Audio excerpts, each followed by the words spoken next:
सच्चाई की जीत।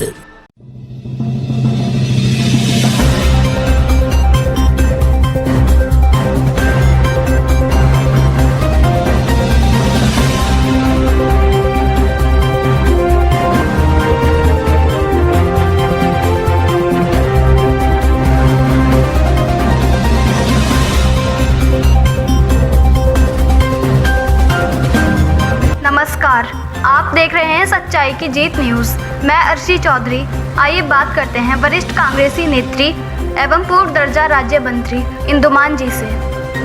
हम इस समय हर पार्टी के नेता व कार्यकर्ता अपने राष्ट्रीय नेताओं को लाकर अपना वोट बैंक बढ़ाने का कार्य कर रहे हैं, तो इस पर आपका क्या कहना है? देखिए, हर पार्टी के कार्यकर्ता को हक है कि वो अपने पार्टी के बड़े नेताओं को लाकर अपना वोट बैंक मजबूत करे और जनता में अपनी पैठ को बढ़ाए, क्योंकि चुनाव से पहला समय है और इस समय सभी यही कार्य करते हैं कि अपनी पार्टी को मजबूती के लिए वो अपने नेताओं को बुलाते हैं। हम यदि काशीपुर में कोई बाहरी चेहरा कांग्रेस में आता है तो क्या यहाँ के कांग्रेसी उसे चुनाव लड़ा पाएंगे? देखिए, ये पार्टी नेतृत्व का ऊपर हाईकमान का सोचना है कि वो पार्टी में कैंडिडेट बाहर से लाते हैं या यहाँ से किसी उचित कैंडिडेट को चुनते हैं। मैम, पिछले 30 वर्षों से लगभग कांग्रेस चुनाव हारती चली आ रही है, जिसका कारण गुटबाजी को माना जाता है। तो क्या इस बार कांग्रेस जीत पाएगी या फिर इस बार भी गुटबाजी ही चुनाव पर हावी रहेगी? देखिए, गुटबाजी एक ऐसी चीज़ है जिसको बड़ी आसानी से सभी पार्टियों के ऊपर थोप दिया जाता है। जहाँ तक गुटबाजी की बात होती है तो एक परिवार होता है तो बर्तन खटकते ही हैं उसमें। और गुटबाजी की जो आपने बात की वो कौन सी पार्टी में नहीं है। आज आप देखिए, काशीपुर में, केवल मैं काशीपुर का उदाहरण दूंगी, भारतीय जनता पार्टी के कैंडिडेट के नाम पर जितनी गुटबाजी काशीपुर में चल रही है भारतीय जनता पार्टी में, उतनी कहीं हो नहीं सकती। और पिछले 36 वर्षों से कुछ ऐसी वजह नहीं। चलिए, पहले यूपी था, मैं केवल उत्तराखंड की बात करती हूँ।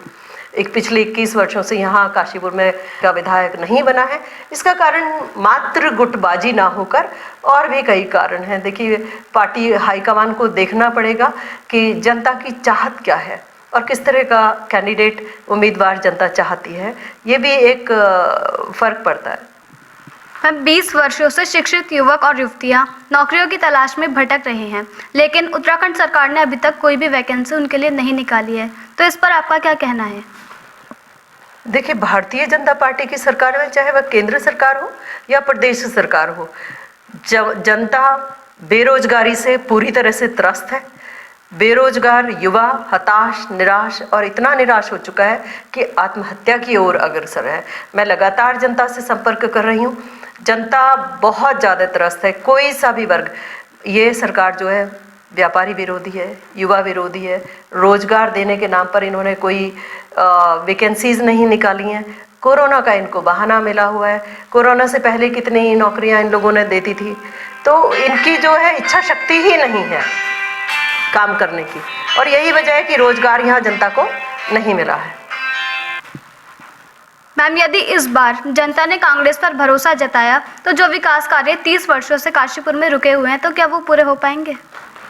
देखिए, इस बात पे मैं याद दिला दूँ, अभी 2 दिन पहले हमारे पूर्व मुख्यमंत्री माननीय नेता हरीश रावत जी काशीपुर में आए थे और आप लोगों ने भी सुना होगा कि उन्होंने कहा कि जो काशीपुर का विकास अवरुद्ध है उसका मात्र कारण यह है कि पिछले 4 वर्षों से, जब से 2000 में उत्तराखंड की स्थापना हुई है, भारतीय जनता पार्टी के विधायक बने हुए हैं और सभी जानते हैं कि बनकर वो घर में बैठे हुए रहते हैं। उनकी इच्छा शक्ति काशीपुर के विकास में बिल्कुल भी नहीं है और इसीलिए काशीपुर का विकास अवरुद्ध है। और कांग्रेस पार्टी का अगर विधायक बनता है और कांग्रेस पार्टी सत्ता में आती है तो वास्तव में काशीपुर के जो विकास होने वाले कार्य हैं वो आगे बढ़ाए जाएंगे। हरीश रावत जी ने कहा है कि जो बहुत पुरानी लंबी मांग चल रही है जिले को भी, उसको भी बनाने का पूरा प्रयास किया जाएगा और जो भी विकास कार्य काशीपुर में ठप है उनको आगे बढ़ाया जाएगा। शिक्षा क्षेत्र में विकास किया जाएगा। सीतापुर जैसे आंखों के अस्पताल जर्जर हालत में पड़े हैं, उनको बिल्कुल उनका उच्चीकरण किया जाएगा। अस्पतालों में जहां डॉक्टर नहीं है वहां पर डॉक्टर दिए जाएंगे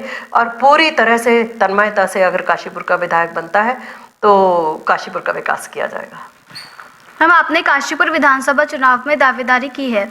यदि इस बार आपको टिकट मिलता है और आप चुनाव जीतती हैं तो क्या काशीपुर का कायाकल्प हो पाएगा? देखिए, मैं ऐसा विश्वास करती हूँ कि यदि कांग्रेस का टिकट मुझे मिलता है और मैं विधायक बनती हूँ, तो जैसा कि मैंने अभी भी कहा कि जो सीतापुर अस्पताल है, जो कि पिछले 5-6 सालों से या बहुत सारे वर्षों से वो जर्जर हालत में है, लोग आज भी अपने आई टेस्ट कराने वहाँ पर जा रहे हैं, जबकि वहाँ जाने की हालत नहीं है, बिल्डिंग कभी भी गिर सकती है। वहाँ कोई डॉक्टर के नाम पे केवल 1-2 डॉक्टर्स वहाँ पर रहते हैं। और जो सिविल अस्पताल है, जो सरकारी अस्पताल है, वहाँ पे अक्सर देखा गया है कि विभिन्न विभाग डॉक्टरों से वंचित पड़े हुए हैं और वहाँ पे आशाएं जो कार्य करती हैं उनकी भी लगातार शिकायत आती है कि उनका शोषण हो रहा है। तो मैं अगर विधायक बनती हूँ तो अस्पतालों का उच्चीकरण, स्वास्थ्य, जो राशन कार्ड जहाँ गरीब जनता से संपर्क होता है वो बताते हैं कि उनका सफ़ेद की जगह येलो कार्ड बना हुआ है। अगर गरीब जनता को राशन कार्ड के माध्यम से कुछ अनाज पहुंच जाता है तो ये जो जनप्रतिनिधि काशीपुर में बनकर बैठे हुए हैं पिछले 20 वर्षों से, ये उनका काम है कि वो उसको देखें, सुनिश्चित कराएं कि आम जनता को जो शासन द्वारा सुविधाएं दी जाती हैं वो उनको मुहैया कराई जाए। हम इस समय जिस तरीके से पहाड़ों से पलायन हो रहा है, तो क्या कांग्रेस की सरकार आने पर वहां तक उद्योग पहुंच पाएंगे और ये पलायन रुक पाएगा? देखिए, इस बात पे मैं याद करती हूँ अपनी 2002 वाली सरकार को, माननीय मुख्यमंत्री तत्कालीन नारायण दत्त तिवारी जी, क्योंकि मैंने भी उस समय महिला आयोग में मैं उपाध्यक्ष रही हूँ। उस समय जो विकास हुए हैं आज भी वही विकास उत्तराखंड को आगे लेकर जा रहे हैं। उनकी जो विकास की सोच थी, पहाड़ी क्षेत्रों में भी 1-1 किलोमीटर पर नज़दीक विद्यालय खोले गए थे, स्वरोजगार के वहाँ पर अवसर पैदा किए गए थे और उन विद्यालयों में कंप्यूटरों की स्थापना उस समय की गई थी और जहाँ पे बिजली नहीं थी वहाँ पे कंप्यूटर बैटरी आदि से उनको चलाया गया था। लेकिन उसके बाद लगातार हम देख रहे हैं, उसके बाद हरीश रावत जी ने भी बहुत से प्रयास किए, लेकिन वो बहुत अल्पकाल था उनका और वो उस समय उस विकास को जो चाहते थे पहाड़ में करना वो नहीं कर पाए। फिर भी आपने देखा होगा बहुत सारी जड़ी बूटियों के माध्यम से वहाँ के जो पहाड़ी क्षेत्र के लोग हैं उन्होंने बहुत छोटे छोटे उद्योगों में तरक्की की और वहाँ की चाय आदि विदेशों तक जाती हैं। उसको जरूर बढ़ावा दिया जाएगा यदि कांग्रेस की सरकार सत्ता में आती है तो, और पलायन को रोका जाएगा। जो छोटे छोटे ये पर्यटन के साधन है वो उपलब्ध कराए जाएंगे, क्योंकि दूर दूर से लोग उत्तराखंड में आना चाहते हैं। मैम, क्या इस बार कांग्रेस पार्टी भी चुनाव लड़ने के लिए कोई स्टार प्रचारक लाएगी या फिर अपने दम पर ही चुनाव लड़ने जा रही है? देखिए, ये जब चुनाव प्रारंभ होता है तो हमारे कांग्रेस के जो बड़े नेता हैं वो चुनाव में आएंगे और पूरा ये एक चुनाव समिति डिसाइड करती है, निर्णय लेती है कि चुनाव में कौन कौन स्टार प्रचारक होगा। हम बात कर रहे थे वरिष्ठ कांग्रेसी नेत्री एवं पूर्व दर्जा राज्य मंत्री इंदुमान जी से। इनका कहना है कि यदि इस बार कांग्रेस की सरकार सत्ता में आती है तो काशीपुर का कायाकल्प जरूर होगा।